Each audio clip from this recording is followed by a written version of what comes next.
Hello student, सर्वात प्रथम तुम्हा सर्वांना जय शिवराय. मी धनंजय देविदास परदेशी. नाव today I will lecture conducted on mathematics. आणि मी या लेक्चरमध्ये असे माझे इम्पॉर्टन्स टिप्स देणार आहे मॅथमॅटिक्सचे.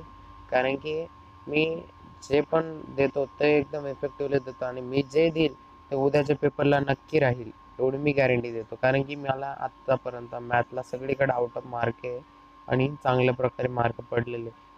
कारण की मॅथ माझा पहिल्यापासून फेवरेट सब्जेक्ट असल्यामुळं मला मॅथचं काहीच वाटत नाही. तर तुम्हाला तो टफ जात असेल. आज मॅथचं कसं असतं, ज्याचा बेस पक्का आहे ना तो मॅथ कसं पण काही पण करू शकतो. ज्याचा जर बेस पक्का नाही ना त्याचे हाल होणार म्हणजे होणार. चला तर आता बघूया. मी जे पण देईल ते तुम्ही नोट डाऊन करशाल आणि उद्याच्या पेपरला ते इम्प्लिमेंट करशाल.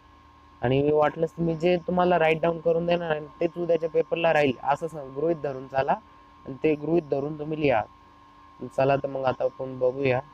हॅलो मित्रांनो, उद्या आपला M3चा पेपर. तर बघा, M3चा पेपर सॉल्व करत असताना ज्यावेळेस तुम्ही क्वेश्चन पेपर हातात घेशाल ना, फर्स्ट ऑफ ऑल तुम्ही क्वेश्चन सिलेक्शन करणार. तर त्यामध्ये सुरुवातीला अशा प्रकारचे क्वेश्चन पेपर बघू शकता तुम्ही. फर्स्ट क्वेश्चन MCQ ओव्हरऑल, त्यात 6 MCQ असतात. नंतर न्यूमरिकल आहे इथून तिथून न्यूमरिकल अशा टाईप्समध्ये. मोस्टली यात काय होतं, मॅथचे जे कोणता पण पेपर असतो ना त्यात मोस्टली फक्त व्हॅल्यू चेंज होत असतात. बाकी जे आहे ना, तुम्ही मागचे जरी क्वेश्चन पेपर रेफर केले ना ॲज इट इज पडते, फक्त व्हॅल्यू चेंज होता. एवढं लक्षात ठेवा माझा पॉईंट, व्हॅल्यू चेंज होता. आणि मी जसं शिकवाल ना तुम्ही तसं जर इम्प्लिमेंट केलं ना तर चांगले मार्क पडतील तुम्हाला. आता बघा, आता M3चा क्वेश्चन पेपर सॉल्व करताना बघा तुम्हाला आहे 2.5 तास म्हणजे 150 मिनिटं. 150 मिनिटातले मी तुम्हाला सांगितले वरचे 30 मिनिटं सोडूनच द्यायचे. म्हणजे ते येतं कामा, पण त्यात आपण गृहीत धरायचं नाही आपल्या पेपरच्या ह्याच्यात. ते वाटलं तर उरलं तर त्यात युटिलाइज करायचं म्हणजे क्वेश्चन सॉल्व करायसाठी. आणि हे 120 मिनिटं कन्सिडर करायचे. आता मी त्याचं दाखवतो कसं तुम्ही कन्सिडरेशन करायचं. 70 मार्काचा पेपर आहे तुमचा. तर बघा, तर पहिला क्वेश्चन असतो 10 मार्काचा, तो 6 MCQ. तर त्याला 15 मिनिटं गेले तरी चालतील, काय अडचण नाही. दुसरा क्वेश्चन आहे तरी पण तुम्ही काय करशाल, 7-8 मिनिटात आवरशाल. एवढं काय अवघड नाही तो. नंतर सेकंड क्वेश्चन आहे, याला हा ऑर असतो. तर बघा यात काय करशाल तुम्ही, 3 क्वेश्चन आहे ना, याला 25 मिनिटं देशाल. नंतर दुसरा क्वेश्चन आहे चौथा आणि पाचवा, त्याला ऑर या. त्याच्यात काय करशाल तुम्ही बघा, 25 मिनिटं देशाल. आणि त्याच्या खालचा पण सिमिलर 25 मिनिटं देशाल. आणि जो लास्टचा क्वेश्चन आहे तो थोडा मोठा आहे, तो आहे 2 क्वेश्चन, त्याला 30 मिनिटं देशाल. असे ओव्हरऑल होतं तुमचे 120 मिनिटं. आणि टाइम जर उरला तर बाकीचे उरलेले क्वेश्चन सॉल्व्ह करून घेशाल आणि हा 30 मिनिटं आहे ना हे युटिलाइज करशाल त्यात. समजलं? तुम्ही यात रेषा मारण्यात किंवा याच्यात वेळ घालवणार नाही, एवढं लक्षात ठेवा. तर तुम्हाला पेपरला टाइम पण पुरेल आणि व्यवस्थित पेपर होईल. चला तर मग आता आपण बघूया पहिले क्वेश्चन पेपर हे आणि चालू करूया. चला तर मग बघूया. पेपरला गेल्यावर तुम्हाला अशा प्रकारचे MCQ दिसतील, हे बघू शकता तुम्ही. म्हणजे हेच पडतील असं नाही, पण मी तुम्हाला सांगतो की काय करायचं, कितीतूनच MCQ येतील. तर काय करशाल तुम्ही, MCQ सॉल्व करण्यासाठी तुमचं जे बुक आहे M3चं त्याच्या बॅक साईडला जाशाल आणि A26 अपेंडिक्स पेज आहे ना तिथं बघशाल. हे जे MCQ आहे ना हे बघून ठेवशाल तुम्ही. हेच पडता मोस्टली, कारण की माझा 2 इयरचा एक्सपिरियन्स आहे. मी मुलांना याच्या आधी IMP दिलेली आणि तेच पडलेले. तर तुम्हाला दाखवतो नॉमिनली कोणते कोणते पडतात बघा, म्हणजे कायमस्वरूपी तेच पडतात. आता जे मोस्ट इकॉनॉमिकल सेक्शन आहे ना त्यात बघा, one hit equation, one hit dimensional waves equation, hit equation, हे आहे ना, हे बघा हे 3. आणि म्हणजे हा पूर्ण पार्टच करून ठेवा. हा, तुम्ही बघून घ्या, वाटलंच त्या बघता बघता स्क्रीनशॉट मारून घ्या. बघा, तुम्हाला जे जे दाखवतोय ते ते करूनच घ्या तुम्ही. बघा, हा एक, हा एक, हा एक, आहे. हा पाठ तर पुरा करूनच घ्या, 2 मार्क पक्के असं समजून चला.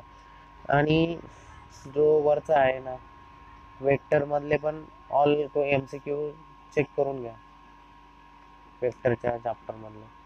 आणि यात आहे ना कोणता आहे तो वेक्टर आयडेंटिटी, याच्या जे प्रॉपर्टीज आहे ना याच्यावर मोजके का होईना हे पेज जरी बघून ठेवला ना तरी तुम्हाला सांगतो हेच याच्यातूनच येईल. आणि यात काय बघशाल तुम्ही वेक्टर इरोटेशनल वर आणि स्टॅटिस्टिक मध्ये काय बघशाल हे मोजके थोडं 2-4 बघून ठेवशाल. आणि हे जे आहे μ1 μ2 कॅल्क्युलेट कसं करायचं याच्यावर बघून ठेवशाल. त्यामुळे कोएफिशियंट ऑफ स्क्यूनेस अँड कर्टिसिटी हे 2-3 बघून ठेवशाल. प्रॉपर्टीज चेक करून ठेवशाल. याच्यावर बाकी काय नाही पडू शकणार. आणि हे वाटलं तर स्टँडर्ड डेव्हिएशन याच्यावर पडतं. हे बघा स्टँडर्ड डेव्हिएशन बघून ठेवशाल. आणि त्याच्यानंतर बघा कोरिलेशन, लाईन ऑफ हे इथून याच्यावर एक MCQ नेहमी राहतो. लाईन ऑफ रिग्रेशन याच्यावर पडतोच, ते हे बघून ठेवा. MCQ 3-4 या 3-4 पैकी एकच पडेल. परत कोरिलेशनचा जो डाटा आहे ना बघा, कोरिलेशनचा डाटा बघू शकता तुम्ही, याच्यावर नेहमी पडतो. आणि लाईन ऑफ रिग्रेशन 2-3 बघून ठेवा, याच्यावर पडलच.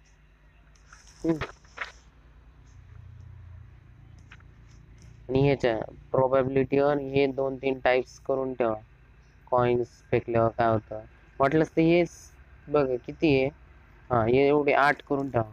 नाही 8 नाही, हे 12च्या 12 पण करून ठेवले तर काय अडचण नाही. यांच्यापैकी एक पडल.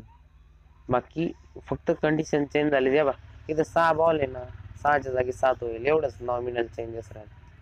आणि बघा प्रोबॅबिलिटी याचं काय नाही एवढं, याचं मीन व्हॅरियन्स बघून ठेवा थोडंफार. बघा जे आहे ना मीन व्हॅरियन्स याचे 2-3 बघून ठेवा.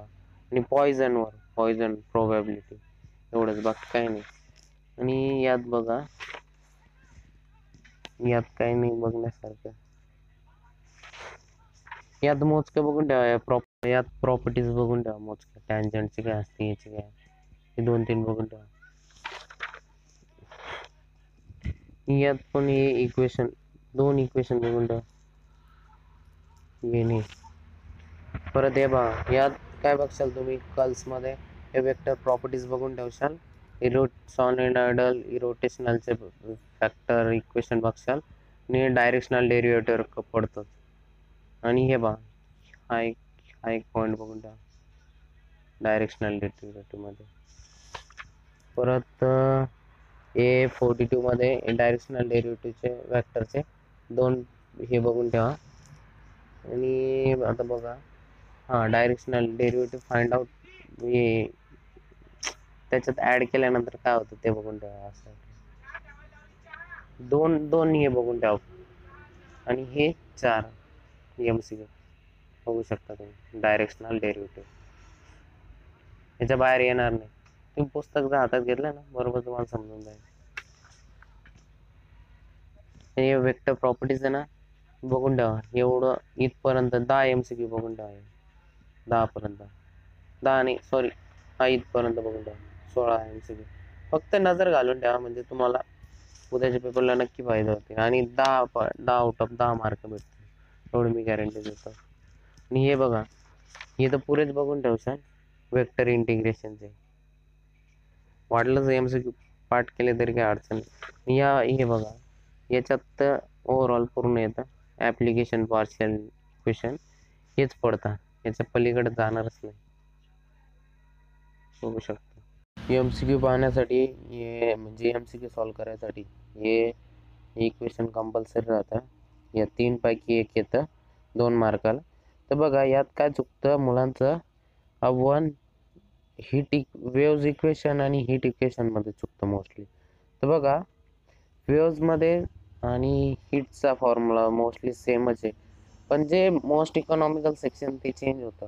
मग काय करा तुम्ही एकच लक्षात ठेवा, समजा वन वेव्ह इक्वेशन लक्षात ठेवलं नाही, हेच लक्षात ठेवा, त्याचं मोस्ट इकॉनॉमिकल सोल्युशन. आणि याचं पण 2 डायमेन्शनलचं ते लगेच आयडेंटिफाय होईल. समजलं? हे बघा आणि वाटलंच ते हे लिहून घ्या. हे उद्या पेपरला येईल म्हणजे येईल, गॅरंटी देतो मी. आणि हे सॉलिनॉइडल टाईपमध्ये एक येतं या टाईपमध्ये.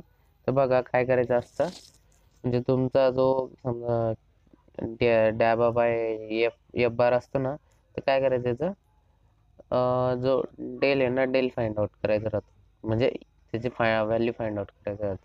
मग काय करायचं, आता इथं प्रोडक्ट आहे ना, तर प्रोडक्ट असल्यामुळं ही टर्मनी या टर्मला मल्टिप्लाय करायचं. हा ही टर्म म्हणजे ही टर्म आहे पूर्ण. ही टर्म घेतली तर काय करशाल तुम्ही, आयनी या टर्मला मल्टिप्लाय करशाल. आता हे टू आला इथे ॲज इट इज आला. नंतर एक एक मल्टिप्लाय करत जाशाल तशी तुम्हाला व्हॅल्यू भेटेल. तर बघा 2 मल्टिप्लाय केल्यानंतर म्हणजे ही जी व्हॅल्यू आहे ना, एक्स इथं पुट करायचा, वाय पुट करायचा, म्हणजे ते हे होऊन जाते निग्लिगेट, काही निग्लिगेट होते ना, काही हे होते, त्या प्रकारे सॉल्व्ह करायचं. फायनली मग नंतर हे बघा, तुम्हाला जर जमत नसेल तर काय करशाल तुम्ही, सोपं जे एक्सच्या टर्म्स आहे बघा, ही एक्स अजून सोपं करण्यासाठी आहे बघा, एक्सची टर्म, ही एक्सची टर्म, ही एक, हे काय करायचं, प्लस मायनस करायचं, व्हॅल्यू फाइंड आउट करायची, वायच्या टर्म घ्यायच्या जवळ त्या फाइंड आउट करायचं. असं समजलं? या टाईपमध्ये बघून घ्या, उद्याच्या पेपरला तुम्हाला काम आहे. आपण बघूया क्वेश्चन 3 आणि क्वेश्चन 2 मधला इम्पॉर्टंट, की जे उद्या पेपरला ॲज इट इज पडेल. चला बघूया मग. आता आपण बघूया क्वेश्चन 3 आणि क्वेश्चन 2 मधला इम्पॉर्टंट, की जे उद्या पेपरला ॲज इट इज पडेल. चला बघूया मग. बघा, तुम्हाला जर असा टाईप प्रॉब्लेम दिसला आणि त्यात जर विचारलंय रिग्रेशन, तुम्ही सोपं काय करशाल, डायरेक्ट बघा काय करायचं तुम्ही, एक्स आणि वाय हा जो तक्ता असा आहे ना, फक्त असं व्हर्टिकल लिहून घ्यायचा. त्याच्यानंतर येईल तुमचा एक्सचा स्क्वेअर तर वायचा स्क्वेअर, नंतर हा एक्सचं आणि वायचं मल्टिप्लिकेशन झालं. आता काय करशाल, एवढंच लक्षात ठेवा हा तक्ता. आता काय करशाल, फक्त व्हॅल्यू लिहत चालायच्या, म्हणजे एक्सच्या टर्म मध्ये एक्सची व्हॅल्यू या ॲज इट इज, वायच्या टर्म मध्ये वायची व्हॅल्यू ॲज इट इज, आणि एक्सचा स्क्वेअर म्हणजे काय, याचा स्क्वेअर, हे जे येईल ना, समजा इथं 10 आहे, 10चा स्क्वेअर किती, 100. आणि इथं बघा वायची टर्म किती आहे, 12, इथं आला 12, 12चा स्क्वेअर किती येतो, 144. आणि आता काय करशाल तुम्ही, एक्स आणि वायचं मल्टिप्लिकेशन हे इथं या तक्त्यामध्ये, 10 × 12 किती झाले तुमचे, 120. असं जमलं? आता हे पूर्ण करशाल तुम्ही कॅल्क्युलेशन. चला आता बघूया मग. बघा मी जसं करत चाललं तसं करत, 14चा स्क्वेअर येतो तुमचा 196, नंतर येतो 19चा येतो 361, 26चा येतो 676, याचा येतो 930चा, 35चा येतो 1225. मी माझे पार्ट आहे त्याच्यामुळे मला काय वाटत नाही. 41चा येतो 1681. नंतर आता बघा 16चा येतो 256, याचा 324, परत 26चा येतो तुमचा 676, 30 सॉरी 29चा येतो तुमचा 881 येतो. याचा येतो 36चा येतो 1296, याचा येतो 44. आणि आता हे दोघांचं प्रोडक्ट करायचं. तर बघा 16 × 224, 342, 676, 870, 1260, न बघा मी याचं कॅल्क्युलेशन करून द्या. आता हे काय करशाल तुम्ही, इथं टोटल घेशाल, हे जे आहे ना, जे जेवढं लिहिलं ना सगळ्यांचे ॲडिशन, तुम्हाला एकाचे करून दाखवतो. एक्सची बघा 10 10 प्लस 14 प्लस 19 प्लस 26 प्लस 36 नाही 30 प्लस 35 प्लस 41 झालं. हे किती आलं 175. मग हे इथं लिहायचं. लिहिलं असं सिमिलर सगळ्यांचं लिहून घ्यायचं. तर बघा आता लिहून घेतल्यानंतर आता तुम्ही काय करशाल बघा, सोपं आहे. एक्स बार आणि वाय बार फाइंड आउट करायचा. तर एक्स बार वाय बार कसा फाइंड आउट करायचा, तर एक E X divide by N, नंतर E Y divide by N. N म्हणजे काय, नंबर ऑफ टर्म्स. किती इथं बघा 1 2 3 4 5 6 7 7 टर्म्स. 7 टर्म्सनी डिवाइड करायचं. आणि ई एक्स म्हणजे कोणता, हा वाला ई एक्स बघा 175 डिवाइड बाय 7 आणि 175 डिवाइड बाय 7. तर किती 7 1 7 7 2 14 2 उरले 3 आणि 5 7 5 35 झाले 25 झाले 25. असं समजलं. आता काय करशाल रिग्रेशन लाईन. तर ते कसं फाइंड आउट करायचं बघा. इथपर्यंत जरी आले ना तुम्हाला 5 पैकी समजून चाला 4 मार्क कुठे नाही गेले तुमचे. फायनली प्रोडक्ट पर्यंत जवळपास मोस्टली पोहोचले. आता रिग्रेशन लाईन बघा. तर रिग्रेशन लाईन फाइंड आउट करताना रिग्रेशन लाईन आता आपण काय करशाल वाय ऑन एक्स करू. घेतली वाय ऑन एक्स मध्ये वाय बार हे फॉर्म्युला पाठ करावा लागेल तुम्हाला. माझा पाठ आहे Y minus Y bar B Y X into X X bar. झालं. आता मी काय कराल आता जे व्हॅल्यू माहिती मला त्या पुटअप करायचं. वाय बार माहिती मला, तो वाय बार होता 25. नंतर काय समेशन करून आणि या व्हॅल्यू फाइंड आउट करून घेईन मी. एक्स बार पण माहिती मला, हा जो आहे ना फाइंड आउट करावा लागेल आपल्याला. तर एक्स बार माहिती मला किती आहे 25 आहे. पण आता हे जे आहे ना आता बी वाय एक्स लाच म्हणतात ते summation of sigma y by sigma x. तर बघा हे कसं कराल मी समेशन घेईल. आता हा फॉर्म्युला आहे, आता फॉर्म्युला पाठ करावा लागेल 1/n. त्याच्यानंतर हे sigma X by Y minus X bar Y bar, नंतर डिवाइड बाय काय येतं बघा divide by under root E X square divide by N E X square divide by N. परत येतो तुमचा under root E Y bar Y square N divide by sigma Y square N. हा formula आहे. यात तुम्ही value put up करशाल 1/n किती तुमचा ते.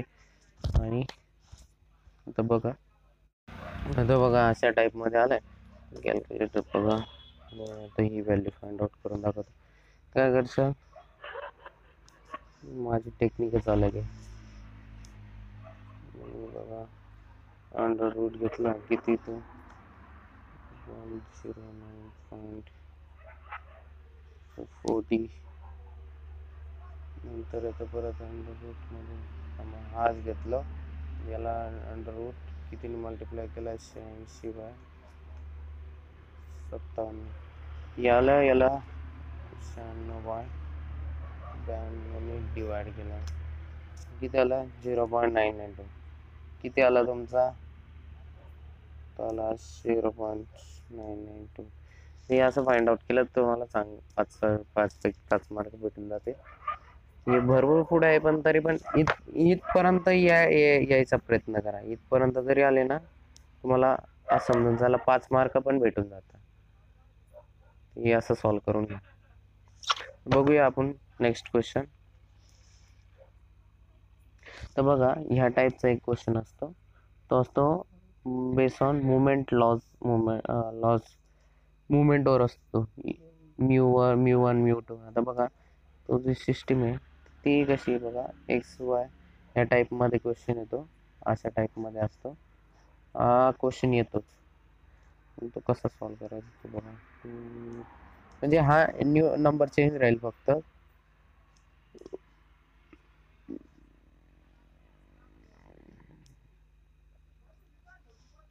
तर हे आहे ना हा टाइप मध्ये आला टू फाइंड मुवमेंट लॉस.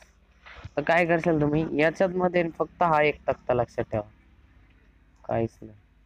काय करता बघा, हा तक्ता लक्षात ठेवा, एक्स वाय नाही एक्स हा वाय, वाय म्हणजे हाच X F D is equal to X bar minus A bar, नंतर F D square F D cube आणि एफ डी फोर हे लक्षात ठेवा. आणि हा तक्ता असा राईट डाऊन करा. मी तुम्हाला दाखवतो कसं सॉल्व करायचं. आता अशा फॉर्मॅटमध्ये टेबल ड्रॉ करायचा याचा मुवमेंटचा. तर बघा हा कसा सॉल्व करायचा. आता हा जो ए आहे ना, काय करायचा, हा एक तर सेकंड टर्म कन्सिडर करायची, नाही तर मिडल टर्म. तर ज्यावेळेस आमच्या मॅमनी आम्हाला शिकवलं होतं ना, त्यावेळेस आम्ही म्हणजे मॅमनी शिकवताना सेकंड टर्म कन्सिडर केली आणि आम्ही पण तसंच प्रकारे सॉल्व केलेले बाकीचे पण. तर म्हणजे ए म्हणजे आपण केला 4 कन्सिडर, कोणती करा काय अडचण नाही. 4 कन्सिडर केला. आता एक्स मधून काय करायचं, ए मायनस करायचं. आता एक्स किती आहे 2 मधून हा मायनस केला तर किती झाले, जसं फॉर एक्झाम्पल एक्स मधून -4 तर किती उरले खाली -2 आणि 4 मधून 4 गेले 0, नंतरून 6 मधून 4 गेले 2, नंतरून 8 मधून 4 गेले किती राहिले 4, 10 मधून 4 गेले 6 झालं. आता एफ आणि डी चं मल्टिप्लिकेशन, एफ आणि डी म्हणजे कोणता, हा एफ आणि डी म्हणजे हा वाला, या दोन्ही टर्मचं काय असतं मल्टिप्लिकेशन. आता बघा इथे घेतलं 8 इंटू -2 किती झाले -16. बघा सिमिलरली झिरोचं मल्टिप्लाय झिरोच होतं, 3 इंटू 2 किती झाले 6, त्याच्या खाली 4 2 8, नंतर 6 1 6. तर काय एफ इंटू डी स्क्वेअर. आता याचा स्क्वेअर घेतला तर काय होईल बघा, निगेटिव्हचा स्क्वेअर ऑलवेज पॉझिटिव्ह होतं. जर पॉझिटिव्ह 2चा स्क्वेअर असतो 4, 4 2 नाही 4 8 32 32, ही झिरोच राहील. ही टर्म्स आहे ना झिरोनी मल्टिप्लाय होते ना, ओव्हरऑल टर्म झिरो राहील.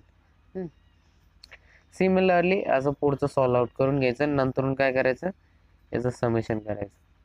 याचा क्यूब घेऊन घ्यायचा. क्यूब किती असतं, क्यूबची टर्म ऑलवेज मायनसमध्ये राहते, जर मायनस जर असलं तर प्रोडक्ट. आता बघा 2चा क्यूब किती येतो 8 येतो, 8 आणि 8 8 8 64 मायनस. आता 2चा 2 किती येतो तुमचा, येतो 64 इंटू नाही सॉरी 4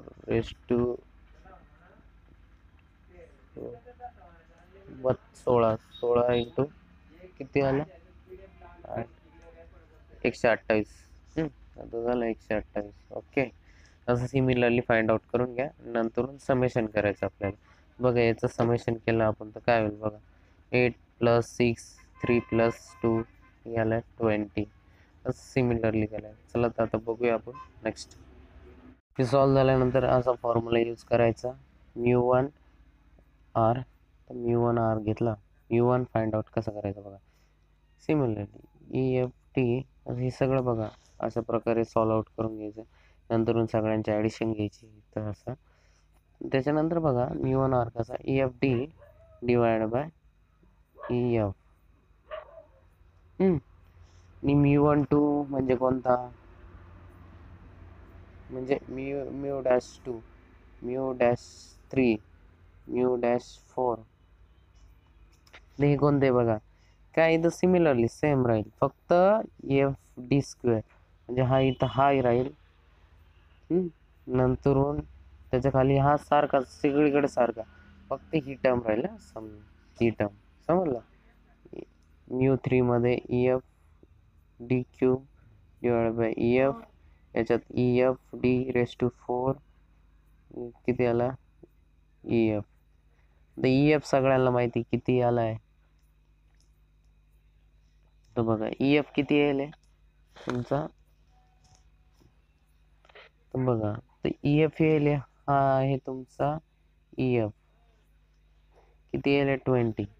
सगळ्यांना डिवाइड काय करायचं 20 20 20 20. आणि हे तर तुम्हाला वरची व्हॅल्यू माहिती आहे. पहिले 4, नंतर किती आली 112, 304, 94. तर हे लिहून घ्यायचं बघा. 0.2, 5.6, 15.2, 99.2. आता काय करशाल तुम्ही, इथं फॉर्म्युले इथपर्यंत आले ना, तुम्हाला 3 ते 4 मार्क भेटून जातात. असं मार्कच असलं 3 ते 4, आणि त्याच्यानंतर तुम्हाला फाइंड आउट करायचे असतात सेंट्रल मुवमेंट. तर हे याद होतं, गोंधळ होतो फॉर्म्युल्यांचा. बघा, सेंट्रल मुवमेंट फाइंड आउट करताना μ1 ऑलवेज 0 असतो, μ2 आता हे फॉर्म्युले पाठ करावं लागेल, μ3 आणि μ4. तर बघा μ4 यात काय करायचं, हे फॉर्म्युले तुम्ही लक्षात ठेवा. μ1-2 मायनस μ1 स्क्वेअर. नाही आलं तर फॉर्म्युले पुटअप करून जे आन्सर येईल ते काढून ठेवा, तरी 5 पैकी 5 मार्क भेटून जातील. पण प्रयत्न करा. सोपे फॉर्म्युला डॅश स्क्वेअर. इथे μ3 फॉर्म्युला आहे, μ2-1-2 μ1-3. इथं किती येते, μ-4 μ-3 μ1 plus 6 μ2 μ1 square 3 μ1 4. इथं व्हॅल्यू, हे जे व्हॅल्यू वरती दिलेल्या त्या पुटअप करायचं आहे. बघा, तुमच्यासाठी सोडलेले प्लॅन. तरी मी आन्सर देऊन देतो.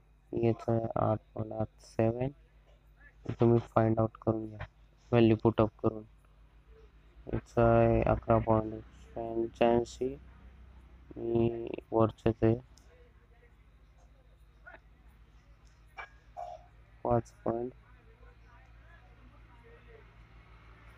फाइंड आउट करून घ्या आन्सर. आणि बीटा 2 वाटलं की इथं बीटा 1चा फॉर्म्युला बघा. हा बीटा 1 आहे, μ3 स्क्वेअर डिवाइड μ2 डॅश. मी हे फाइंड आउट करायचं, 11.85 स्क्वेअर डिवाइड बाय 5.56 क्यूब. तर हे आन्सर येतं तुमचं 0.8178. ओके, त्याचा फॉर्म्युला. हा प्रॉब्लेम येईल तुम्हाला, बघू शकता. बीटा 2चा पण फॉर्म्युला दाखवून देतो बघा. Beta 2 equal to μ4 divide by μ2 square. 80.37 आहे, 5.56 स्क्वेअर 88.3 30.9. याला तुमचा 2.85. आता हा 3 पेक्षा कमी असल्यामुळं याला कर आपण प्लेटी कर्टिक म्हणतो. समजलं, 3 पेक्षा कमी असलं तर प्लेटी कर्टिक, त्याच्यावरती असलं तर कोरुटेसिस. ओके. क्वेश्चन 2 आणि 3 मध्ये एक नॉमिनल डिस्ट्रीब्युशनवर एक क्वेश्चन राहतो आणि एक याचं. तर याचं काय करायचं, गिवन म्हणजे प्रोबॅबिलिटी गिवन वगैरे लिहून ठेवायचं. तुम्हाला एक फॉर्मॅट पण दाखवून देतो आणि कशा प्रकारे. आणि पॉयझनच्या याच्यावर एक प्रॉब्लेम राहतोच मला. तर बघा, मग मी याचं गिवन वगैरे आणि प्रॉपर तुम्हाला मार्क चांगले भेटून जातील या क्वेश्चनमध्ये. तर तुम्ही काय करशाल बघा, कशा प्रकारे लिहिशाल. चला मी तुम्हाला दाखवतो. बघा, आता काय करशाल तुम्ही, जर सपोज नॉमिनल डिस्ट्रीब्युशन चालेल तर फर्स्ट आपण घेऊ नॉमिनल डिस्ट्रीब्युशन. चला, समजा आता अशा टाईपचा प्रॉब्लेम याच्यावर, कशावर, तुमचा normal distribution curve, normal distribution पडतोच याच्यावर. तर बघा, यामध्ये काय करशाल तुम्ही, गिवन लिहिशाल. बघा गिवन कसं लिहितो मी. तर किती स्टुडंट आहे, नंबर ऑफ स्टुडंट किती आहे तुमचे 200. नंतर तुमचा स्टँडर्ड डेव्हिएशनचं माहिती तुम्हाला कसं लिहिता असं 5% 5% याच्यात कन्वर्ट करून घ्यायचा, नंबरमध्ये असं कन्वर्टन होतं. नंतरून 50% काय ॲव्हरेज. ॲव्हरेज म्हणजेच तुमचा असतो म्यू 50%. मुलांना एवढे किती आहे 50 डिवाइड बाय 100 करू आपण, किती आलं तर 0.5. आणि नंतर आता तुमचं जर आता हे मोर दॅन, आता याला आपण एक्स मानू, x1 घेऊ तर किती 60% आहे, तर किती 60% सगळं याच्यात करू नंबरमध्ये कन्वर्ट, असं कन्वर्ट करून द्या तरी पण चांगले मार्क पडण्याचे चान्स आहे.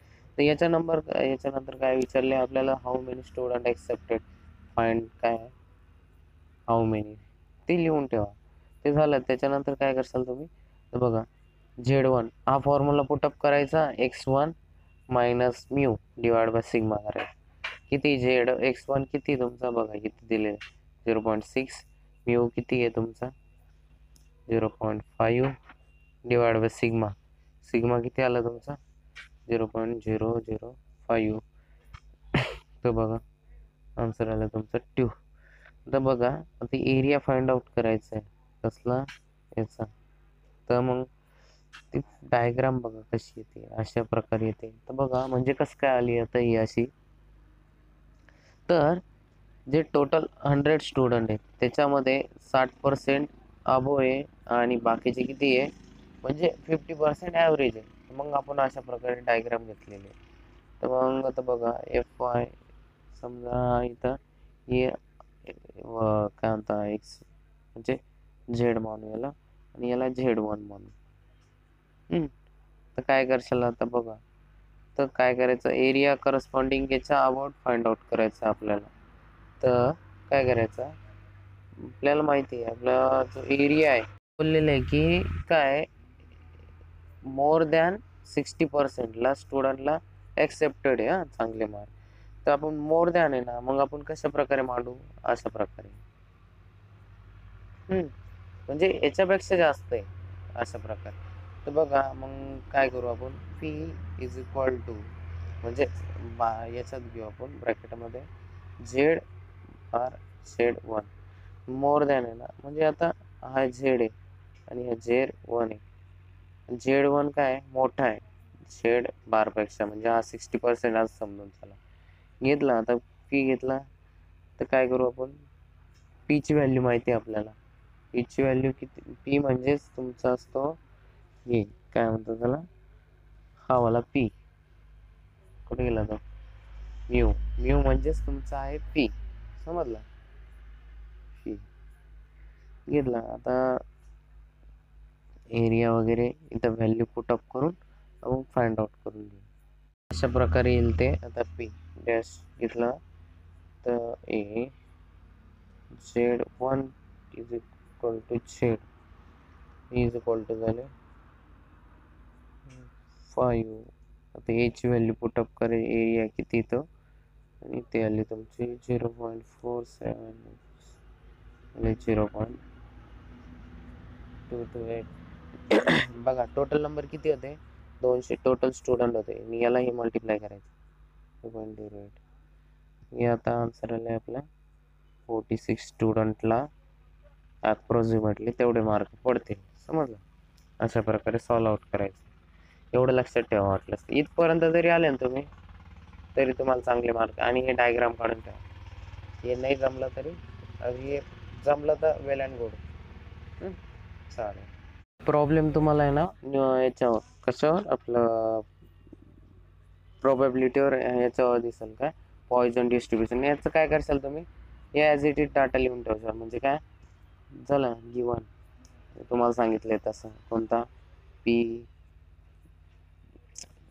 New multiply sorry 1 is equal to Z नाही सॉरी 2, नंतर तो काय आहे हा पुढचा आहे लिहिला. नंतर फाइंड आउट काय करायचं, ही व्हॅल्यू लिहिली P इलर्स ती. तर बघा आता यात काय करायचं तुम्हाला, हा फॉर्म्युला लक्षात ठेवा तुम्ही, P(R)(e⁻² Z(2) divide by sigma summation dash. तर काय करशाल तुम्ही बघा, 3 याच्यात हे 2-3 दिले नाही तर म्हणजे तुम्ही 2 टाइम फाइंड आउट करशाल ना. ओके, बघा कसे फाइंड आउट करायचा. P1 घेतला, E1 घेतला, काय करशाल तुम्ही ई शेड. तर हा जो आहे किती आहे इथे 1 घ्यायचा, 1 मानायचा. म्हणजे जर इथं हा 2 नाही, हा झेड आहे बरं का, सॉरी 1 मानला. सपोज इथं झेडचा रेस टू 1 आणि आला खाली पण सिमिलरली किती आला तो तुमचा 1. म्हणजे हा सम आपण 1 मानला ना, 1 डॅश. परत P2 आला, इथं सिमिलरली Z2 डिवाइड बाय, आता इथे आपण 2 मानूया. हा म्हणजे हा व्हॅल्यू म्हणजे कसली आहे याची. झालं तर काय करायचं, दोन्ही समोर घ्यायचे. काय P दोन्ही समोर घ्यायचे, P1 वाला आणि P2. आता बघा 1 P. तुम्हाला काही जरी नाही आलं ना, तुम्ही फॉर्म्युला जरी लिहून ठेवला आणि थोडंफार काळं गेलं तरी मार्क भेटून जाईल. मोस्टली जमत नाही हा क्वेश्चन आणि टायमाला. बघा तर हे आणि हे समोर लिहिलं ई झेड, परत Z1 1 डॅश, परत ई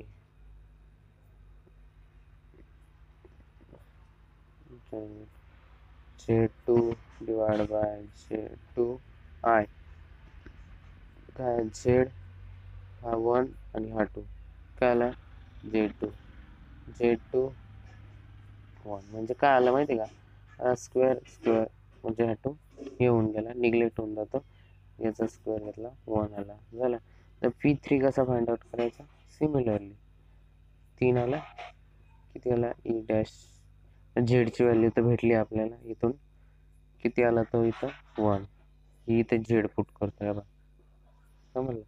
घेतली आणि याचे रेस टू 3 कोणता, हा वाला 3 आहे, ते 3 घेतला. परत इथे 3, हिला पण 3 मानतो आपण, घेतला 1. तर बघा ईचा काही पण घ्या, हा 1च येतो आणि 1चा 1 इंटू 1 1च होतं, मग 1 आला. आणि हा किती आला 3 आय. तर बघा आय व्हॅल्यू कशी काय घ्यायची बघा, बघू शकता तुम्ही 3. तर इथून आय घ्यायचं आहे ना, मॅमनी काय सांगितलं होतं त्यावेळेला, शिफ्ट आय आली तेव्हा शिफ्ट दाबून हा दाबायचा काय लॉजिकलच्या ठिकाणचा. ओके, तेव्हा येतो मग आला 6. बघा आता काय येतो 1/6, 1 डिवाइड बाय 6 झाला तुमचा 0.016. ओके, प्रोबॅबिलिटीवर अजून हा एक फॉर्म्युला लक्षात ठेवा. प्रोबॅबिलिटीमध्ये हा याचा आहे आपला, कसला आपला बायनोमियल प्रोबॅबिलिटीचा आहे. तर तो फॉर्म्युला आहे असा आहे बघा, P सिग्मा म्हणजे नंबर काहीतरी असेल, समजा नंबर आपण 6 मानू, घेतले N CR PR आणि काय QN मायनस R. असं जर घेतलं तर बघा, समजा आपण इथे 6 मानलं, फक्त बघा हा R आहे ना, त्याच्या ठिकाणी व्हॅल्यू पुटअप करायची. बघा तुम्हाला दाखवतो, 10 नंबर ऑफ 10, समजा आपण हे 10 मानले. बघा हा C आहे, घेतलं इथं 6, P, परत याच्यावरती किती P आपण 1 घेतला समजा प्रोबॅबिलिटी, ते किती आहे वरती, हा परत 6. Q आपण मानला तो 1/2. N म्हणजे कोणता नंबर ऑफ किती 10, मायनस केले 6 R मधून, किती राहिले 4. आता बघा हे कॅल्क्युलेशन बघून घ्या सिम्पली. काय करसाल तुम्ही 10. आता सी डिवाइड सी 6 आहे ना, बघा सी ची व्हॅल्यू कुठून घ्यायची आहे. बघा जी सी ची व्हॅल्यू आहे ना, ही कशी घ्यायची बघा. पहिले हा 10 घेतला आपण, काय करायचं शिफ्ट दाबून इथं बघा डिवाइडच्या ठिकाणी NCR हे घ्यायचं, घेतला नंतर किती आहे तिथं 6 घेतला, अशी व्हॅल्यू येते. असं फाइंड आउट करा, समजलं. नंतर ते तुम्हाला जमून जाईल, याच्या बाहेर काहीच येणार नाही, एवढी मी गॅरंटी देतो. इथपर्यंत जरी फाइंड आउट करून ठेवलं तरी तुम्हाला 5 पैकी 3-4 मार्क आरामात भेटून जाईल, समजलं. मित्रांनो, मी बाकीचे क्वेश्चन सॉल्व करतो, म्हणजे तुम्हाला तवलंग व्हिडिओ रेकॉर्ड करतो बाकीचा. तवलंग तुम्ही हे म्हणजे लर्न करा आणि राईट डाऊन करा. तुमचा लॉस होऊ नये म्हणून मी अर्धा व्हिडिओ टाकतोय. तर चला तो तवलंग हा व्हिडिओ बघा तुम्ही, आणि तवलंग नवीन व्हिडिओ येईलच, तर बघा हा व्हिडिओ केअरफुली बघा आणि राईट डाऊन करून घ्या. चालेल, ठेवतो.